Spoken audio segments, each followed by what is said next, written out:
internationale. Mesdames, Messieurs, de partout où vous nous suivez, merci de nous recevoir chez vous et bienvenue à cette nouvelle session d'information sur Zoom Eco Télévision. Au sommaire, la première ministre de la République démocratique du Congo, Judith Suminwa, en mission d'itinérance à Kalemi. Et puis ce montant, 8,24 millions de dollars américains du Fonds environnemental mondial pour renforcer la résilience agricole dans l'est du pays. Vous aurez les détails dans le corps de ce journal.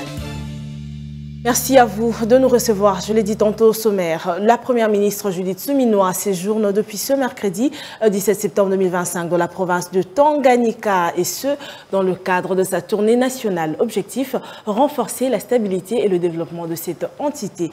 La chef du gouvernement était accompagnée de 2 membres du gouvernement, dont le ministre de l'Emploi et le ministre des Infrastructures et Travaux publics. Commentaire.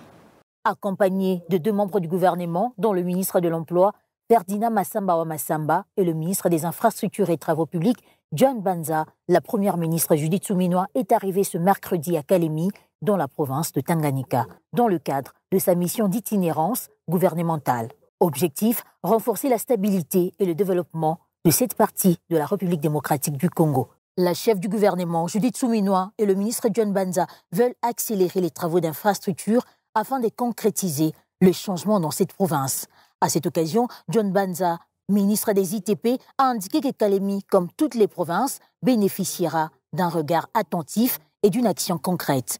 Signalant par ailleurs que la modernisation du port de Kalemi, vitale pour le commerce régional, et la réhabilitation des routes stratégiques comme Kalemi-Manono seront parmi les priorités, a fait savoir le membre du gouvernement. Avec Judith Suminwa en stratège et John Banza en homme de terrain, Kalemi se prépare à incarner la preuve que le changement s'est bâti sur du concret. Ensuite, le vice-premier ministre, ministre en charge du budget, Adolphe Musito, a échangé ce mardi avec Rémi Maréchaux, ambassadeur français en poste en République démocratique du Congo. Et les échanges ont porté sur les priorités du budget 2026 dans la perspective de la prochaine revue du programme du Fonds monétaire international. Solange Toumba nous en dit plus. Une rencontre à laquelle a également pris part Hervé Conan, nouvel directeur de l'AFD, Agence française de développement.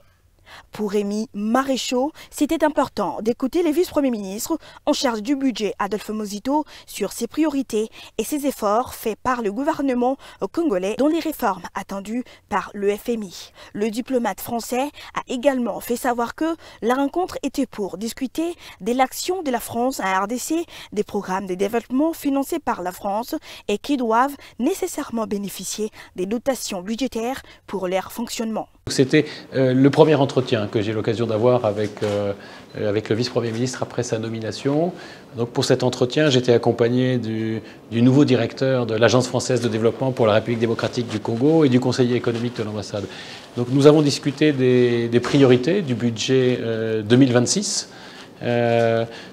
Dans la perspective de la prochaine revue du programme du FMI. Donc c'était important d'écouter le vice-premier ministre sur ses priorités et les efforts faits par le gouvernement congolais pour mettre en œuvre les réformes attendues par le FMI. C'était le premier point.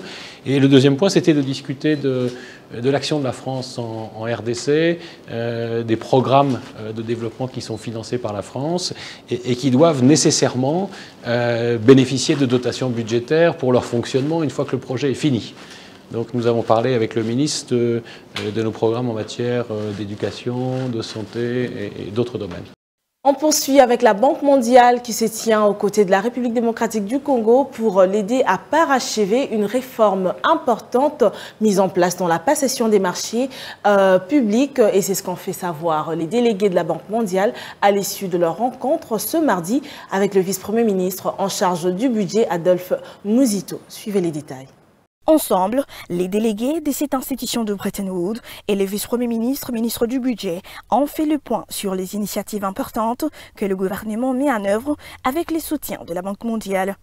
Les interlocuteurs du vice-premier ministre, ministre du budget Adolphe Musito, se sont réjouis des efforts mis en place par le gouvernement congolais pour une nouvelle dynamique dans l'économie congolaise. Pendant la réunion, nous avons eu l'occasion de féliciter, également d'applaudir non seulement son Excellence Monsieur le Vice-Premier ministre et ministre du budget, mais également le gouvernement dans son ensemble pour les efforts qu'il fournit à pouvoir mettre en œuvre les réformes nécessaires dans la question des marchés publics. Et nous avons également encouragé le gouvernement à aller au-delà de SIGMAP simple pour aller à SIGMAP Plus, qui est en fait un logiciel qui permet de pouvoir travailler directement en ligne, ce qui permettra d'accroître l'interaction entre le secteur public et le secteur privé. Le gouvernement a lancé un ambitieux programme dans la numérisation du processus de passation du marché. Selon la Banque mondiale, ce processus renforcera la transparence, la responsabilisation et la redevabilité. Cela permettra aussi à tous les citoyens, où qu'ils soient dans le pays, de savoir quels sont les marchés publics qui sont ouverts et de pouvoir y accéder. Cette initiative importante avait été lancée par les présidents de la République en 2022, a noté Chen Girani, Simon Chirois, qui a ajouté que la discussion avec le vice-premier ministre Adolphe Mosito était de voir comment élargir cette initiative à toutes les autorités contractantes à RDC. Les systèmes mis en place dans le cadre de cette réforme s'appellent SIGMAP, un logiciel important dans la passation aux deux marchés publics. Selon Chen Girani, Simon Chirois, le gouvernement congolais s'attelle à rendre opérationnelle cette réforme et que le projet soit élargi à l'ensemble du pays. La Banque mondiale reste aux côtés de la RDC pour l'aider à réaliser ce projet jusqu'à son terme et à le faire bénéficier à la fois au secteur public et au secteur privé, a déclaré le chef de la délégation de la Banque mondiale. Autre page à présent, à l'occasion de la rentrée parlementaire qui est essentiellement budgétaire, le président de la Chambre haute du Parlement, Jean-Michel Sama Lukonde, a exhorté ses collègues à prendre à cœur l'exercice budgétaire 2026 qui s'inscrit dans le cadre de répondre à plusieurs attentes, notamment rehausser l'économie de la République démocratique du Congo. Joti Lofondé pour le récit avec des précisions. À l'occasion de la rentrée parlementaire du lundi 15 septembre 2025, qui est essentiellement budgétaire, Jean-Michel Sama Lukonde, président de la Chambre haute du Parlement, a appelé ses collègues sénateurs à plus de rigueur lors de l'examen du projet de loi de finances exercice 2026, dès qu'il sera transmis au Sénat par la Chambre basse du Parlement. Il a aussi appelé à un suivi rigoureux de son exécution à travers un contrôle parlementaire et républicain. Pour le président de la Chambre haute du Parlement, Jean-Michel Sama Lukonde, le vote de ce budget est loin d'être un simple exercice constitutionnel, mais est en réalité la traduction en chiffres de charges de l'État et des moyens qui s'en proposent de disposer pour le supporter, qui requiert de la rigueur tant dans la maximisation des recettes que dans l'affectation des dépenses, a-t-il déclaré. Il a par ailleurs noté avec satisfaction que, nonobstant les conséquences néfastes liées à la guerre dans la partie orientale de notre pays, il y ait des signaux positifs dans la mobilisation des recettes du budget de l'exercice en cours. Le projet de loi des finances pour l'exercice 2026, déposé ce lundi à l'Assemblée nationale pour examen et adoption, est estimé environ à 20,3 milliards de dollars américains en recettes et en dépenses, un niveau qui présente une progression de 16,4% par rapport au budget du rectificatif de 2025, fixé à 50 691 milliards de francs congolais. Ici, à dénoter que dans ces projets de loi des finances exercice 2026, il est la volonté du chef de l'État, Félix Tshisekedi, qui veut que tous les secteurs sociaux soient couverts de fonds, que cela entraînera.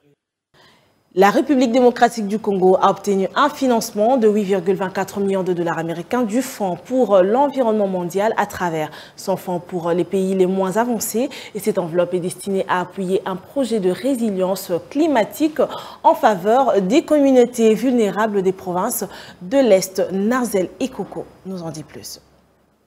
Ce financement sera complété par près de 19 millions de dollars de cofinancement mobilisés par l'État congolais et ses partenaires. Au-delà de son objectif environnemental, cette initiative quinquennale vise à renforcer l'économie rurale et sécuriser le revenu des agriculteurs dans les Nord et Sud Kivu. Environ 30 000 personnes, dont au moins la moitié des femmes, devraient en bénéficier directement. Les projets mis en œuvre avec l'appui du PNUD entendent transformer les pratiques agricoles pour renforcer la productivité et la résilience. Plus de 15 000 hectares de terres seront soumis à des techniques agricoles durables moins vulnérables aux aléas climatiques. Par ailleurs, 500 agriculteurs principaux recevront des semences améliorées et une formation pour mieux gérer les aléas climatiques, réduisant ainsi le perte et augmentant les volumes des productions pour les marchés locaux et régionaux. Une attention particulière est portée à l'entrepreneuriat féminin eugène, qu'un soutien technique et financier pour développer des chaînes de valeur durables. Le projet vise aussi à renforcer les politiques locales, améliorer la sécurité alimentaire et la compétitivité régionale, contribuant à la stabilité, à la paix et à la croissance économique. Il s'inscrit également dans les engagements climatiques de la RDC et constitue un levier économique important pour les zones rurales dépendantes de l'agriculture. Et puis, en marge de la retraite ministérielle tenue le lundi 15 septembre 2025, le ministre congolais du Commerce extérieur, Julien Paluku, a multiplié les rencontres stratégiques consolidant les économies entre la RDC et plusieurs partenaires africains. À cette occasion, il s'est donc entretenu avec Omar Ejira, secrétaire d'État marocain à l'industrie et au commerce extérieur autour des opportunités de promotion du commerce bilatéral entre la République démocratique du Congo et le Royaume du Maroc. Djibril Bouloukou.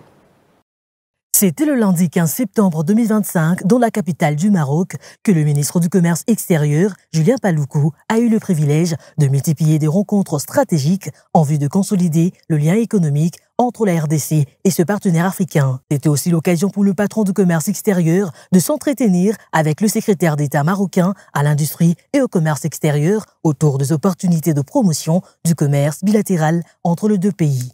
Les échanges ont porté sur 4 secteurs clés, à savoir l'agriculture, l'énergie, le textile et l'automobile. Une invitation officielle a été adressée au ministre congolais pour que la RDC participe au Salon africain des exportations prévu du 11 au 12 décembre 2025 au Maroc. Cette rencontre donnera l'occasion aux opérateurs économiques congolais d'exposer les produits Made in DRC en vue de capter l'intérêt du marché marocain. Par ailleurs, Julien Paluku a activement pris part à la 4e retraite de ministres africains du commerce de la ZLECAf, organisée en prélude de la 17e réunion du Conseil des ministres de la zone de libre-échange continentale africaine. Cette rencontre de haut niveau, coprésidée par le ministre égyptien du commerce, Hassan, et le secrétaire général de la ZLECAf, Wamkale Mene, s'est déroulée avec la participation du secteur privé. Les discussions ont tourné autour de plusieurs axes essentiels, le rôle croissant de paiement numérique dans le commerce intra-africain, les réponses africaines face aux nouvelles mesures douanières américaines, la mise à jour de règles d'origine, notamment dans les secteurs automobiles, ainsi que l'importation pour les administrations douanières africaines de délivrer efficacement le certificat d'origine. Les participants ont également abordé la progression du commerce de marchandises et de services et insisté sur l'industrialisation et la diversification économique comme réponse durable au choc exogène. Un point d'attention particulier a été consacré à l'avenir de l'AGOA, l'African Growth and Opportunity Act, dans un contexte de redéfinition de la politique commerciale américaine avec un appel à la diversification de marchés africains. Vous avez été nombreux à nous suivre, merci à vous et on se retrouve prochainement avec le même plaisir. D'ici là, je vous souhaite une bonne suite de programmes sur nos antennes.